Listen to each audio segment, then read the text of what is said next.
Bien, hermanos, vamos a el mensaje de la Sagrada Escritura el día de hoy. Todos incluidos. Espero que esa sea la sensación, que esa sea la convicción con la que esta mañana todos podamos estar. Pareciera que el Espíritu Santo se especializa en manifestarse en medio del caos. No sé si se han dado cuenta en su trasegar, cuando empezamos a mirar su acción, por alguna razón, aparece casi siempre en medio del caos. Ya tendría que decirnos algo ello. Como que el desorden fuera su lugar predilecto. No para seguir haciendo desorden, pero sí para empezar a reordenar y a reorganizar, para generar belleza y armonía. Piensen en estos momentos del Espíritu, a ver si están de acuerdo conmigo. En el principio, una masa amorfa, agua por allá, sin vida, quizás tierra sí, pero absolutamente desértica. Y en medio de ese caos, ¿quién se mueve? El Espíritu de Dios se movía en medio de ese caos. Y en el desierto, uno dice, el Espíritu Santo en el desierto, cuando el pueblo de Israel tiene que hacer su travesía y su éxodo, pues sí, aparece muchas veces en medio de los despelotes más impresionantes que se estaban formando, en medio de esa masa amorfa de esclavos que estaban aprendiendo a ser pueblo. Y sucedió en la resurrección. Gente absolutamente temerosa, encerrados, frustrados, decepcionados, y aparece el soplo del Espíritu para generar vida y para sacarlos de sus diferentes realidades. Lo mismo pasa en Pentecostés, el día que estamos celebrando hoy. Están allí todos en medio de esta situación. Viene el fuego, aparecen las lenguas, aparece un caos allí, un desorden, unos hablan de una manera, otros de otra, se da todo un suceso. Al fin parece que la conclusión más obvia de los que están allí es: esos manes están hinchos. Eso se les pasaron las copitas anoche.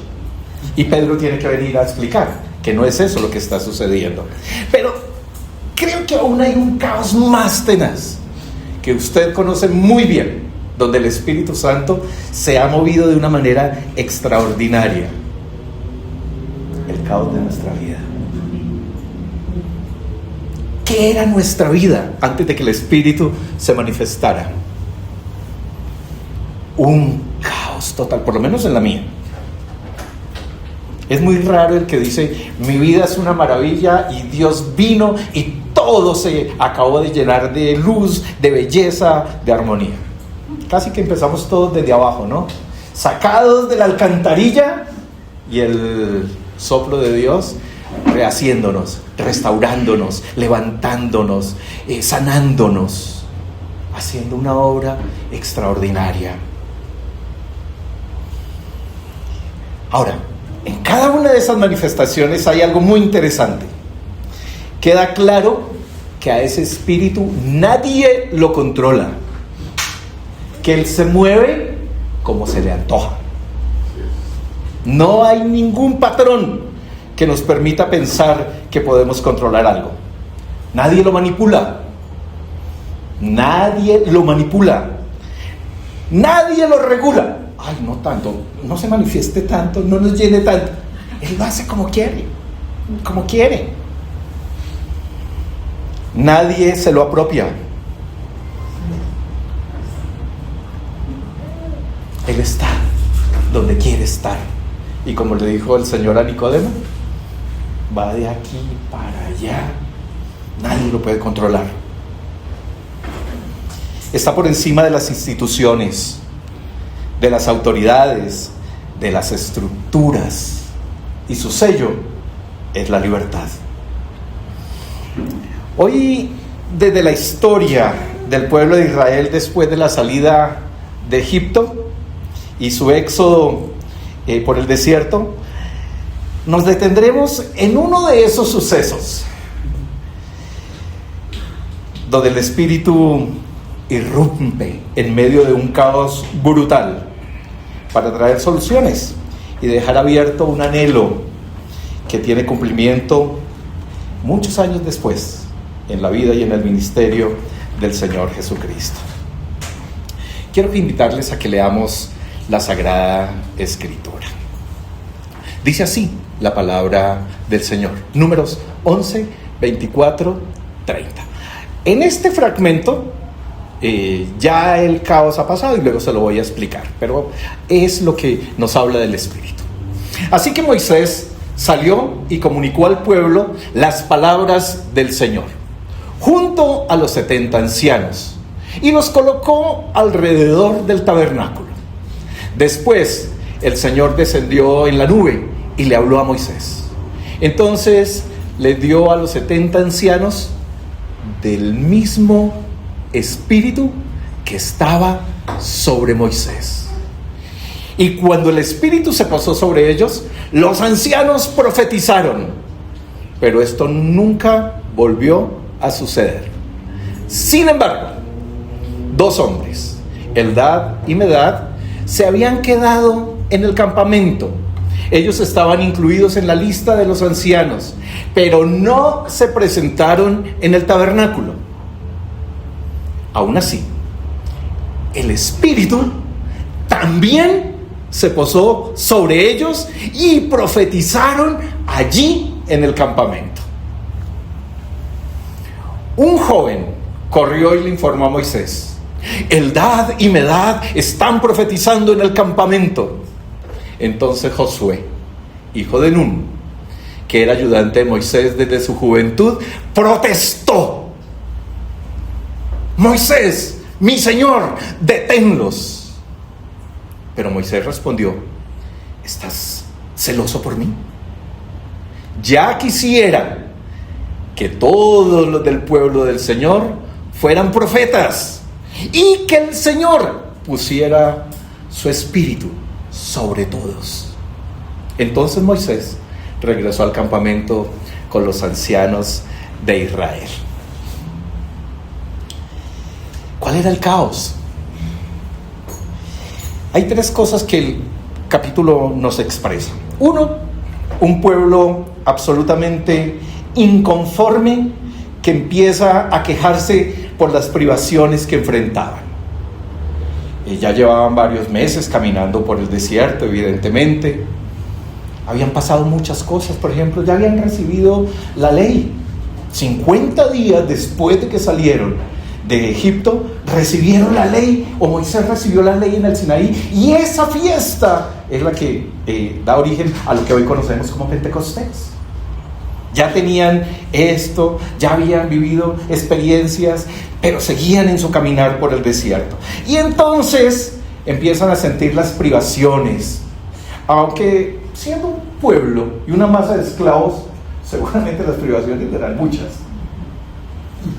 Pero pues en comparación con lo que estaban viviendo en el desierto, mucho más difícil, naturalmente. El Señor oyó todo lo que decían y no se imaginan las barbaridades que debían haber dicho, porque la reacción del Señor es brutal. Fuego, y muchos en el campamento tienen que sufrir las consecuencias de su corazón opaco, de su corazón malvado. Moisés tiene que mediar y el Señor aplaca la situación. El fuego en algunos casos es consumidor, pero en otros también es purificador. En la gentuza que había salido, dice la versión, la Nueva Traducción Viviente, dice que la gentuza que había salido con ellos de Egipto habían varias naciones allí que siguieron el paso del pueblo de Israel, se fueron con ellos en la caravana. Esta gente ahora tiene también sus propios anhelos y empiezan a pensar en lo que tenían en Egipto y ahora ya no tienen. Y contagian al pueblo de lo mismo. Y el pueblo entonces empieza a desear la carne que tenían en Egipto, el pescado gratis, los puerros, los melones, los tomates, las cebollas, los ajos. Y en el desierto no hay nada de eso, pero hay maná. Y dicen, pero este maná no sabe a cacho, ya no queremos más de esta vaina. En últimas es un desprecio por lo sagrado. Dios les había dado, imagínense, en un desierto como esos, y tener ese regalo de lo alto, pues eso es una bendición.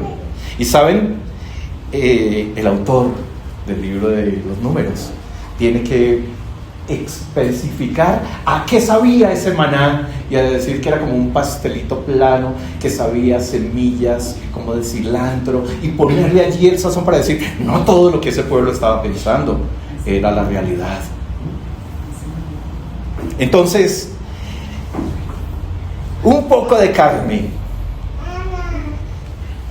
y el Señor luego les va a decir, está bien, lo que quieren es carne, pues carne van a tener, pero van a comer hasta que les sepa y que les salga por todos lados carne, hasta que digan, no más carne.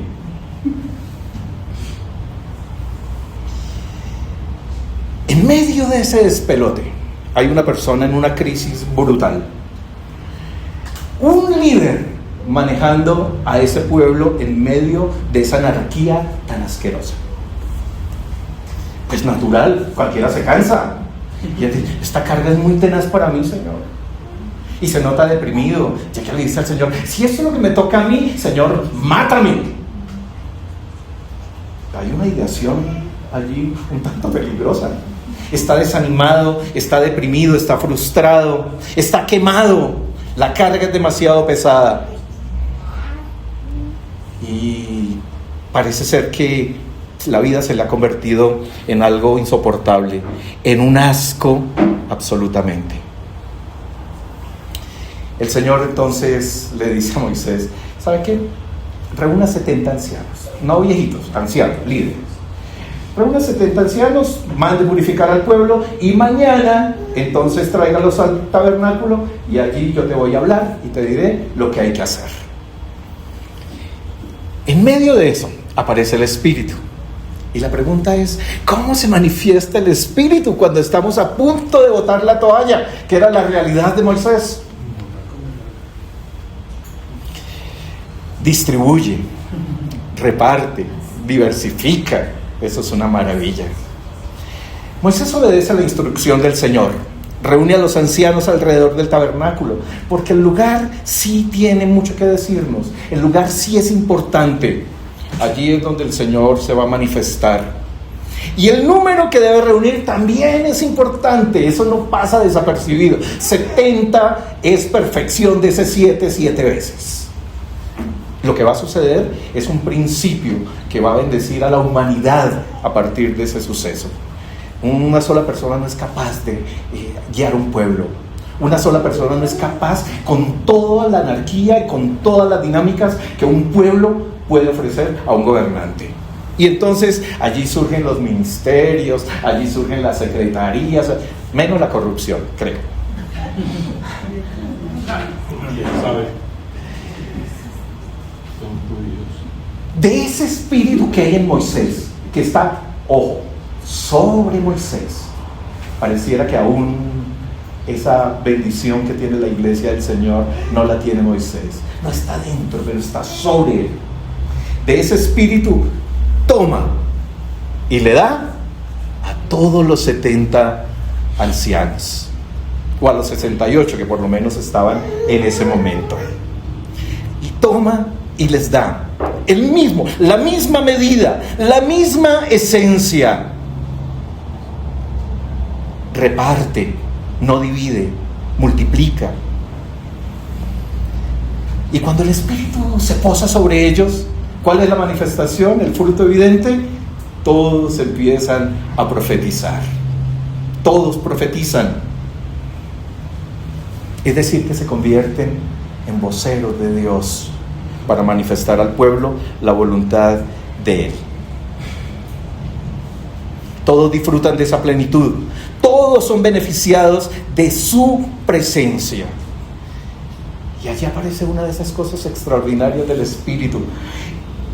Cuando Él está, todos nos beneficiamos.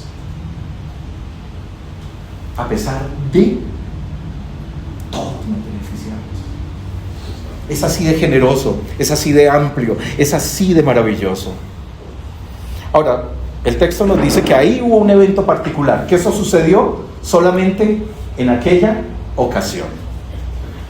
Parece ser que siguieron añorando y por eso tiene que decir el autor, esto pasó ahí y no volvió a suceder. Pero sí nos deja una lección maravillosa, hermanos.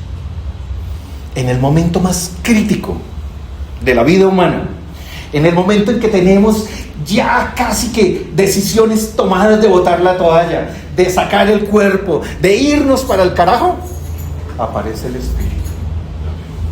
Aparece el Espíritu. Tranquilo, no te afanes, hay solución, lo podemos arreglar, hay posibilidades, no todo está perdido. Y viene para ayudarnos a solucionar nuestras crisis. Ahora, la sorpresa del actuar del Espíritu se sale de control. Se sale totalmente de control. Nos dice que 2 de aquellos ancianos no llegaron al tabernáculo. Y nos dan los nombres, Eldad y Medad. No llegaron. ¿Por qué? No nos dice, y tampoco los censuran. Tampoco los enjuician, no les enrostran nada, sencillamente no llegaron al tabernáculo en ese momento. Sus razones tendrían, pero mantienen su investidura, son ancianos. Y ahí en el campamento donde se encuentran, ya sea por desidia, por pereza, por enfermedad, por lo que sea, ese mismo Espíritu actúa en ellos. Y también comienzan a profetizar en medio del campamento. Y como siempre, los ciudadanos preocupados, un joven allí sale disparado para donde está Moisés. Y le dice a Moisés, Eldad y Medad están profetizando en el campamento. Y me imagino que el muchacho estaría esperando alguna reacción de Moisés, que levantara su vara y mandara fuego o que hiciera algo extraordinario. Y Moisés parece más bien que como que, wow, se regocija. Y un joven que era su ayudante desde muy joven y que la sombra de Moisés la seguía a todo lado, llamado Josué, entra en celo santo. ¡Deténlos, Moisés, por favor! ¡Deténlos! Celos. Envidia. Si yo soy el que está cerca de este Señor, yo debería ser el que está disfrutando de esto mismo. Pero no había llegado su tiempo, todavía no era su hora. Porque el Espíritu Santo obra cuando a Él se le antoja, en su proyecto y en su propósito, no cuando a nosotros se nos antoja. Y entonces Josué tiene que conformarse con la expresión que Moisés de una manera extraordinaria y generosa pronuncia en aquel momento. Es tanta la generosidad de Moisés, es tanta su condición de líder, que ese anhelo que tiene nos muestra de qué estaba hecho este hombre. Ya quisiera que todos los pueblos del Señor, todos los pueblos, no solamente esta masita que va por el desierto, que todos los pueblos del Señor fueran profetas y que el Señor pusiera su espíritu sobre todos. Ese anhelo se cumplió, aunque Moisés no lo vio. pero se cumplió, tuvo su cumplimiento. El Evangelio, ¿saben? Creo que allí, una vez más, ese espíritu que viene, entra, hace lo que se le antoja, es impresionante. Pero en ese día en que Juan nos narra, el caos que tenían los discípulos, el encierro, el temor, la angustia que tenían, viene la paz que el Señor les da. Y viene el soplo del Espíritu que hace una nueva humanidad a partir de esa rúa de Dios. Esa nueva humanidad que surge a partir del resucitado. Ellos allí disfrutan de eso que anheló Moisés años atrás. Todos son impactados. Aún Tomás, lean con cuidado el texto y se darán cuenta que aún Tomás, en medio de su búsqueda y en medio de su ausencia, también el Espíritu le cobija. En Pentecostés, el anhelo de Moisés llega a su plenitud. Y nos dice el texto sagrado que todo el pueblo ve cómo se posa sobre todos. Y todos empiezan a hablar en diferentes idiomas y reciben esa plenitud de Dios. Disfrutan de esa manifestación. Y la iglesia es la receptora de ese anhelo.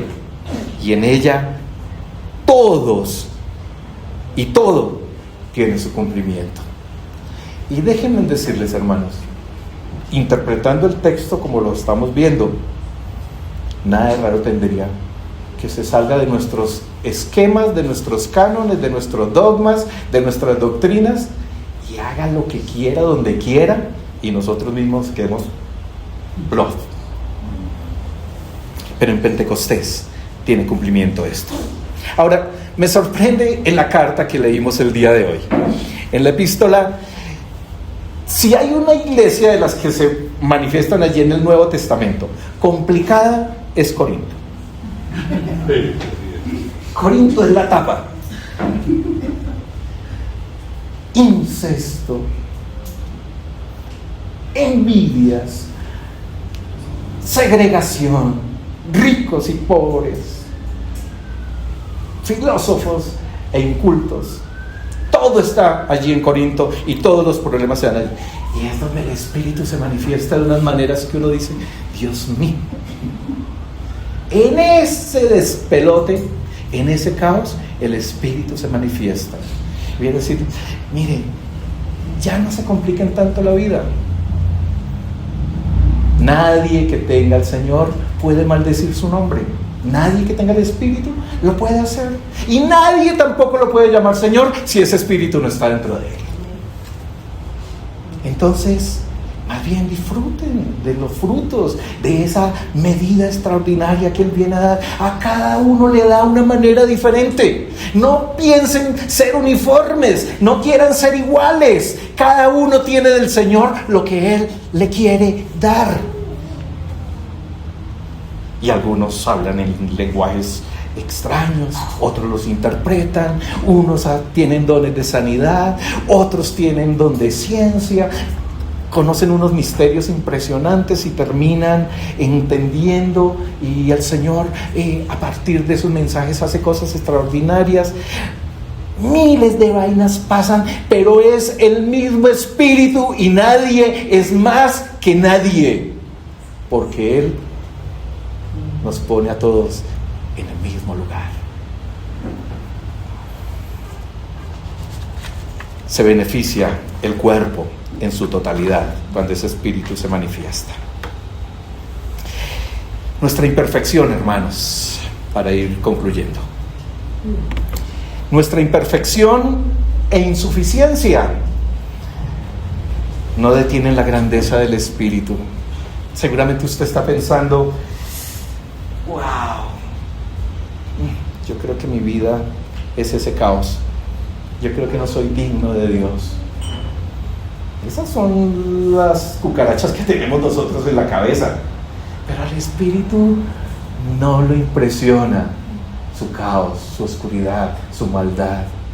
Él se especializa en sacarnos de ahí. Su obrar es más grande que nuestras luces y sombras, y se manifiesta cuando lo necesitamos. Ahora, sus frutos no solo son la evidencia de su presencia, también de la perfección y la madurez que sufrimos en esa transformación que vamos teniendo. Y parece ser que lo que nos pueden decir hasta dónde, dentro de lo poquito racional que como seres humanos podemos comprender, entendemos de ese obrar, es que nos vamos pareciendo a Jesús cada día más.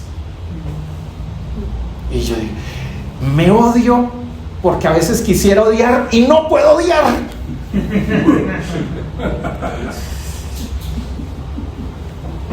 Ya la violencia, esto no soluciona absolutamente nada. Aparece la generosidad y las cosas las podemos tomar con paz. Y uno dice, esto no puede ser natural. Esto no puede ser simplemente una cuestión emocional. Aquí tiene que estar la mano del Espíritu Santo. Entonces, hermanos, en nuestra vida, en nuestra actualidad,